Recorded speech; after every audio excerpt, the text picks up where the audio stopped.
be it pearls or fish or anything, because it has so much to offer. Or fish or anything, because it has so much to offer. If you have to remain connected with the global unfolding, particularly in the realm of technology, R&D, research and development, how could any nation or any society divorce itself from North America? No, it's not possible. And we are sane enough, we are rational enough to engage in this relationship. We feel all positivity towards it. Does not mean that everything America does or American thinks we agree with. Of course, we have very healthy disagreement on variety of issues. Our outlook for the region, our global outlook, it has convergence of interests also, and at times there is divergence of interest also, like any other nation. The areas I feel where we have commonality, it's the climate change. I've been constantly telling my team that it should be now part of our national security policy. It's becoming an existential threat to every nation state, not just Pakistan. Though we are the biggest victim of climate disaster. I'm sure everyone is aware of the floods we experienced last year in my province, from where I come from, Balochistan, and our adjacent Sindh. And there are other areas. The unification of America out of the Civil War, the Southerners and the Northerners, and the way it has created its federation, it has a lot of lessons, political lessons, administrative lessons for Pakistan too. So we see United States as a big power, but at the same time, we want to see it to turn itself into a great power. So it's not essential always that it would be great if it is big. And we want to partner that journey of greatness along with that. Our common human values. We primarily believe in inclusiveness. We borrow the terms, I've been constantly coining it for the last 10 days and talking about a Pakistani dream. So primarily I took it from American dream. Pursuit of happiness, all the right American values. Diversification. The kind of diversification you experience in the United States of America, it's hardly seen anywhere else in the world. It's tolerance. It has its own challenges. I'm not trying to portray as it's a small component of heaven. It's still part of the earth, and it has all the earthly ills. But at a larger scale, the society is very tolerant. Then what they have produced in the last 200 years in the realm of knowledge and skill, it's amazing. Who could have thought in 17th century that there would be places like Berkeley and Yale and Columbia and Boston and Harvard? But they've done it in just 2 centuries. So the rest of the world, has it to be envious of the United States, or it has to learn and benefit from it? So we do not believe in that irrational negative energy which has hysterical responses towards countries, towards societies, towards nations. I would like, and I personally believe, that we have a very healthy, engaging, and positive sort of vibes towards the United States of America. And we've got a history for that. Don't forget that we are the country There would be people who would be telling you that, oh, OBL was recovered from Pakistan. Don't forget that the capitalist system's frontline state was Pakistan. The entire GDP of the Western Hemisphere, probably it is 20, 30, or 40 trillion dollars. It is preserved because we fought a war with Engels and Marxist ideas, where the Soviet regime, along with the whole of the Eastern Europe, was giving and demonstrating an alternate political system and economic system. If we wouldn't have fought from 1979 to 1989, the $30 trillion of the capitalist economy probably wouldn't have been there. We contributed towards that. I'm not taking the entire credit for it, but we were in the forefront. But I feel at times we fail to articulate what have we contributed towards the global peace, towards the global security, towards the global economic and financial institutions, which are now religiously followed everywhere in a very sacrosanct manner. We have contributed towards the establishment of all those systems. So that's how I see, or we see, I is the wrong pronoun, because I represent at the moment the entire state of Pakistan. I see it in a very positive light. Yes. I'm a first-generation Palestinian American from Chicago. And one thing that you actually just reminded me of in your mention of socialism and socialistic values is income inequality, which my country, the US, deeply suffers from, and I think we're witnessing like deep fractures in our unity and like core values that make America America. And one thing that I recognized in my travels to Islamabad from Anwar was some of those same issues are present in Pakistan. I think have been on the rise over the last couple of decades pretty dramatically. And so I'm wondering what you think has been the vision for the common man in Pakistan, and what strategies and policies has the government of Pakistan pursued, and maybe what lessons can other people in other nations learn from that? Let me briefly respond to that. Look, our 7 decades of existence, we had a lot of challenging times.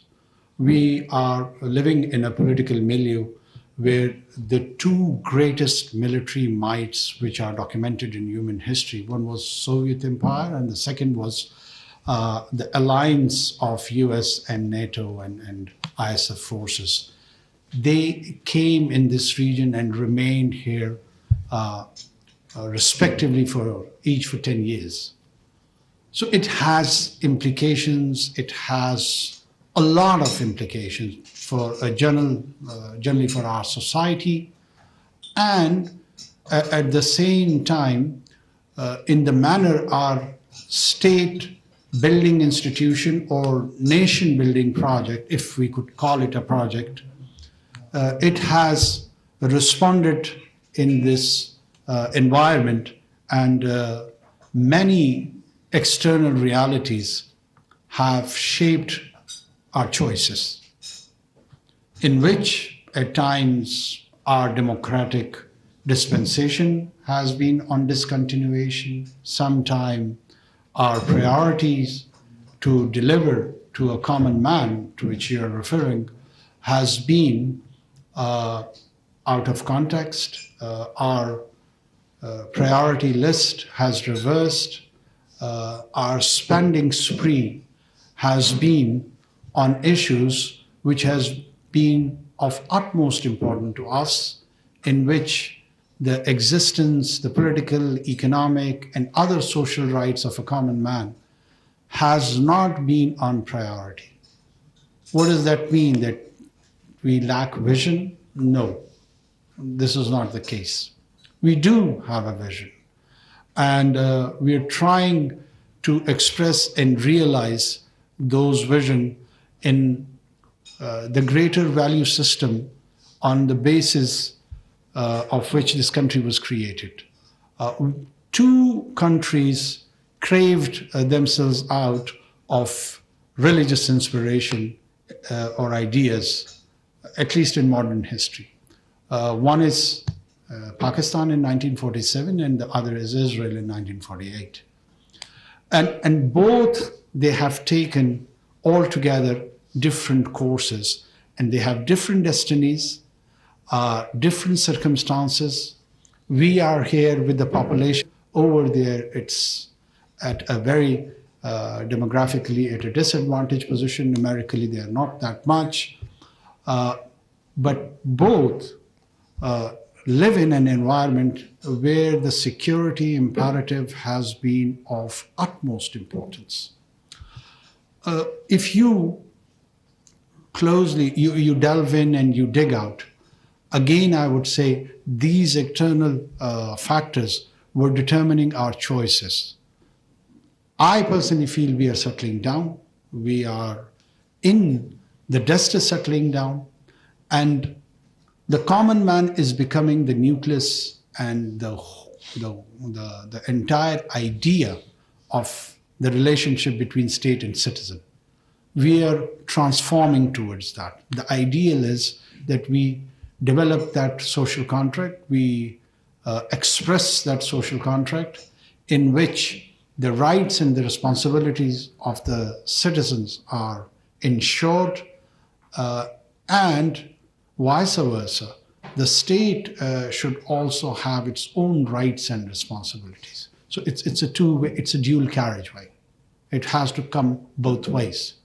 And I don't know whether I'm using the correct analogy or not, but that's how the modern nation states, I think so, are surviving, are improving, and delivering.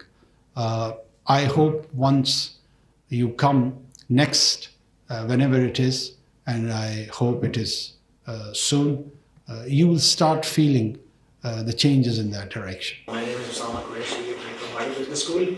So I'm one of the few who plan on flying the next day back to Pakistan right after graduation. So my question, of course, with that background would be about the financial policy. I've been following Pakistan's financial position in the recent times. Luckily, we were able to secure the IMF thanks to the team efforts. I think Mr. Sadar did a great job in negotiating that. But then again, like, how many times do we have to go to IMF? How many times do we have to go to external sources out there? I just have a question to you about your next, couple of months, couple of years. May your tenure be a great sign for Pakistan's financial success. How do you plan, or what are your plans regarding the structural reforms when it comes to rebuilding Pakistan and bringing Pakistan back on that track where our forefathers, once lived in, and where our children will be proud of living in a nation, and we will be proud of being a self-sustainable nation? Well, inshallah, I'm pretty much certain that you will be proud of yourself and your forefathers and the values they believed in and they represented. In short, IMF, I wonder why it is being treated as foe. It's not a foe. Neither is it a friend. The real foe is our expenditure habit and the way we generate revenue. So if we want to survive as a society and a state, we have to alter both. Rationalize our expenditure the way we govern these people, and we have to change our ways. How do we generate revenue? We are a country whose tax ratio to its GDP is around 9%. So if 9% of the people are contributing towards that huge gross domestic product, so what would be our economic and financial situation? So how do you do that? We are trying to contribute in our limited stint, which we understand it's a constitutional order and it would be there for a few months. How to bring non-documented economy and enhance the tax network? That is the answer. This is one. How do we invest in our human resource? Do we manufacture goods, or do we develop our individuals and sell services? So these are the two areas on which broadly we will focus. It has details. We don't have the time for that how do we realize those. But the general contours, we do understand that these are the two areas where we have to focus. Pakistan is gifted with the natural resources. When we talk of natural resources, people probably think that we are just talking about the mineral resources. Well, it's not just mineral resources. We are a country of talented people. People like yourself and many others who are part of this group. I'm sure the Pakistani American diaspora is a success story in itself. Every second American knows Pakistan not through OBL, but through their GP, through their doctors, and they are the one who have been invested by us. They're the medical graduate. If you want to produce a medical graduate in US, wow, how much you have to invest in it? $2 million, $3 million, somewhere there. We do it for $5,000 in 5 years. So that investment part in which you are able to produce a paramedic or a medical profession is not invested by the United States. It is done by us, and it's pretty much cheap. And then we invest them in your system, and you pay for their services. They do earn from that, but at the same time, you're benefiting in which we are investing here back home. The problem is it is not being realized that this is a partnership. We should focus more on that, more producing skilled, semi-skilled, high-tech. It is an era of AI and the rest. So we need to put in more into our human resource.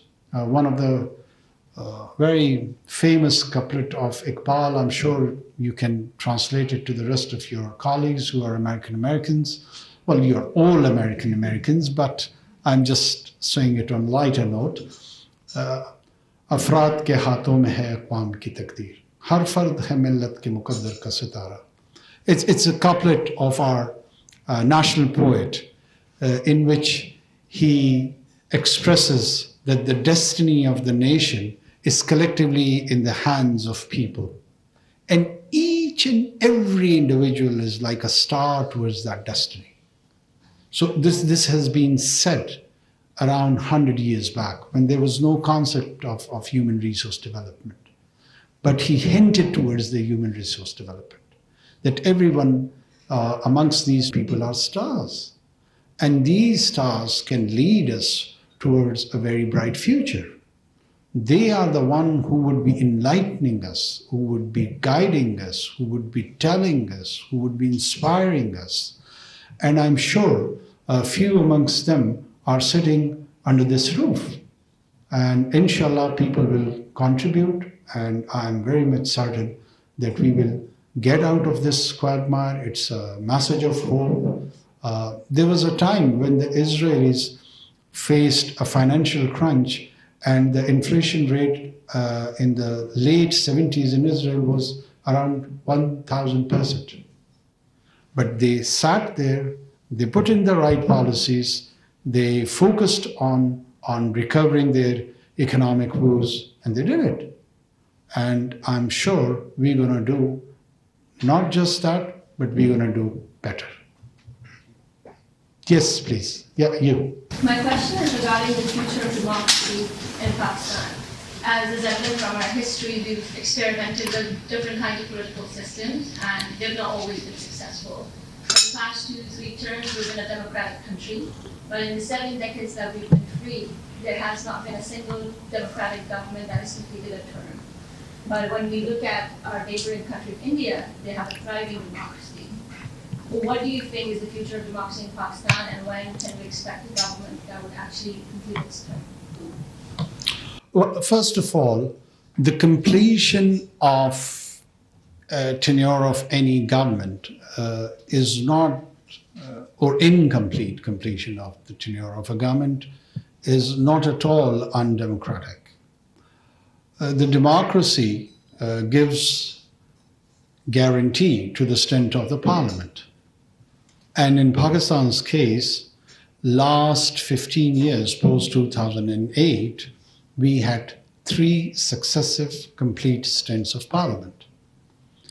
And in Westminster model of democracy, you do change the governments through parliament, through constitutional means, and that has been the case in Pakistan.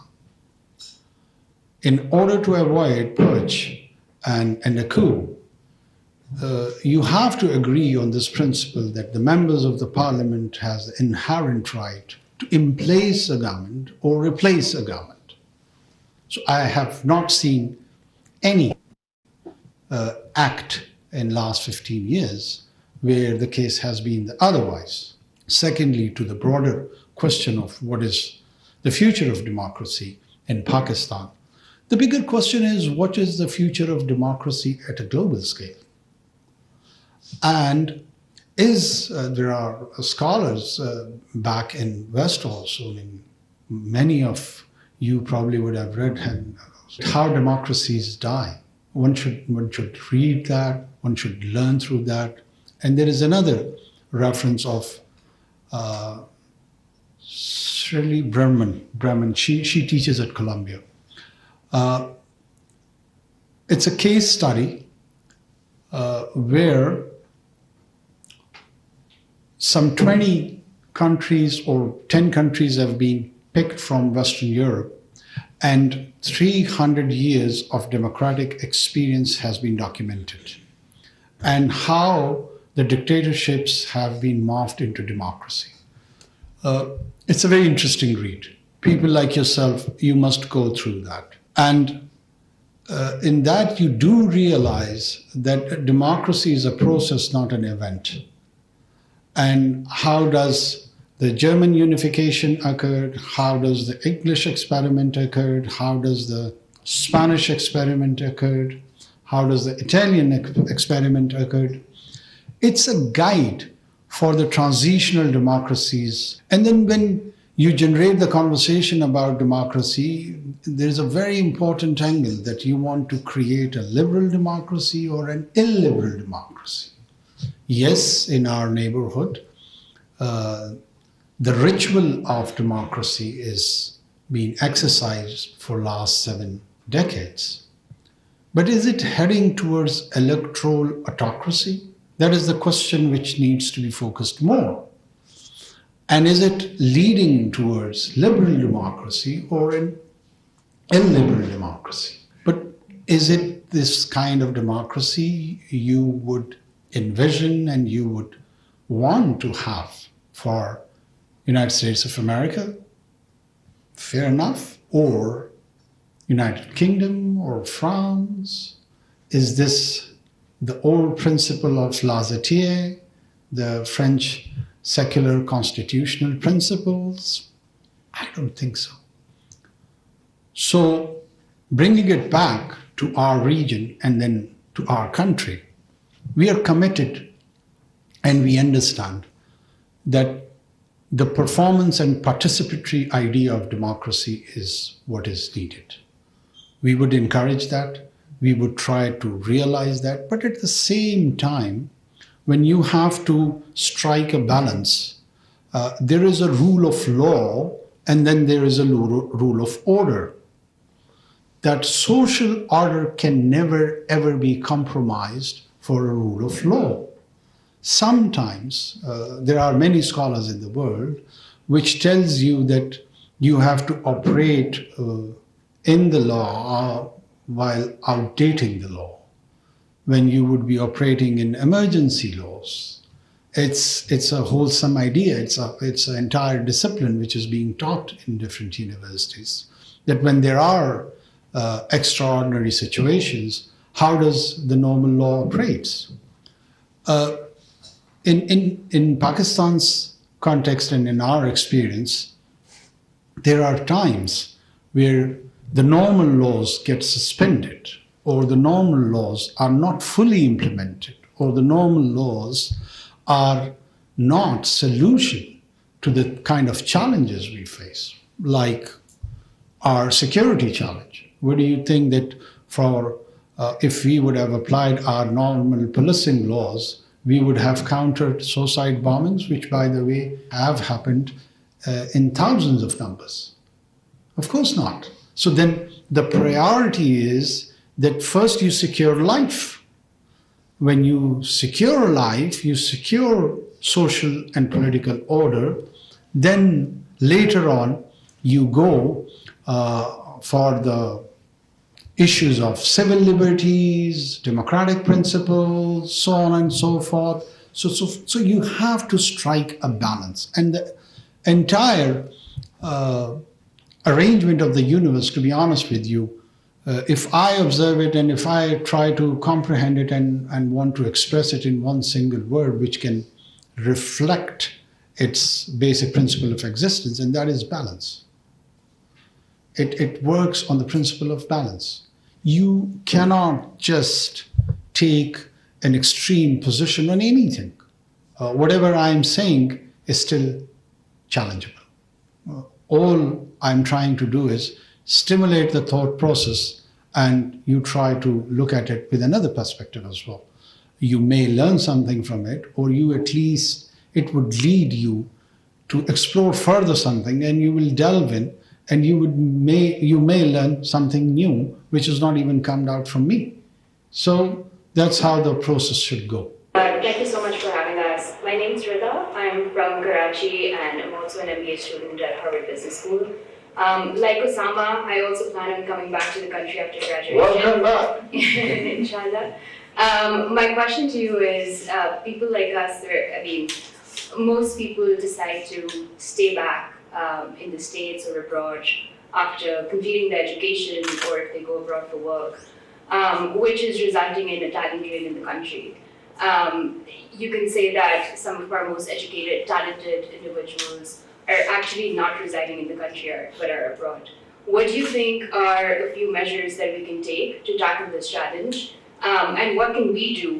What is our role in this? And how can we encourage our peers to also come back and give to the country and serve the country that we love so much? Thank you. I'm being trolled on Twitter for last 48 hours on one of the comment which was incomplete, which I exactly tried to explain this phenomena. And I'm glad that you have raised it again. First of all, for me, the people who choose to remain either in the United States of America or in Europe or in Australia, anywhere in Western Hemisphere mostly, it's not a challenge. It is an opportunity also at the same time. They go there, they contribute positively to their host societies, they become the bread earners to their families, and indirectly we benefit from their remittances. So I hardly see it in negative terms when the young people are going towards the Western Hemisphere, trying to grab opportunity over there, trying to prove themselves. Their individuality shines over there. It has to offer so much in terms of opportunity. Why do I have to take it as a challenge? I think so I should be encouraging it. I should be promoting it. I should be supporting it. It is a skewed angle where people talk about it and they say that, oh, people are living out of despondency. You may be not that comfortable or happy about a situation back home, that's fine. And even if that is one reason of exercising their choice to leave this country, probably is minimal. Is this for the first time that the youngsters are leaving Pakistan? Of course not. We've been leaving this country since 1947. Every month, every year, every decade, people go. How is it a new phenomenon? It's a normal phenomenon. For me, it's pretty much normal. And whosoever wants to come back is very much welcomed. It is an individual choice which should be supported either way. You become an effective and contributor as an individual, either you are here or in your home of choice. This is your natural home that becomes your home of choice. For me, the more important thing is that wherever you are, you should be successful. You should realize the full potential of your talent. You should reach the zenith of any profession you choose. That is more important to me. If you are a redundant, non-productive individual, either home or abroad, that is a challenge. And that is a huge challenge. So let's bring the conversation into its right spirit, into its right angles, and you could contribute to that larger, bigger and huge conversation. Let's talk sense instead of just responding historical towards that, being historical towards that. Indians went in 1960s to US and rest of the Western Hemisphere. Everyone called that a brain drain, that, oh, the people have left and they have said, who's going to run India? And after 30 or 40 years, the whole of that lot has returned as brain asset. They earned capital, they developed expertise. So if there would have been a negative relationship between that projected Indian diaspora and back home their governments, what sort of relations they would be having? I mean, there are challenges still between that community and the governments both. There would be issues with us as well. But at a larger scale, a potent individual is beneficial anywhere on the planet. Thank you so much for being here. Thank you so much for seeing a new or at least different face of Pakistan. And I'm sure all of you would be our public ambassadors. Thank you so much.